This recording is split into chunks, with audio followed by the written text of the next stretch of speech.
ফুটপাত দখল নিয়ে ইঁদুর দৌড় খেলা বলে মন্তব্য করেছে পুলিশ। উচ্ছেদ অভিযানের পর এসব জানায় মোহাম্মদপুর থানা। রাতে মোহাম্মদপুরের বেড়ি বাঁধ এলাকায় ৩ রাস্তার মোড়ে অবৈধ স্থাপনা ও ফুটপাত দখলমুক্ত করতে অভিযান নেমে পুলিশ।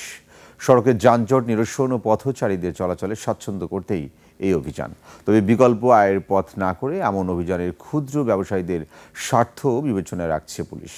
অভিযানের সময় চাপাতিসহ এক কিশোরকে আটক করা হয়।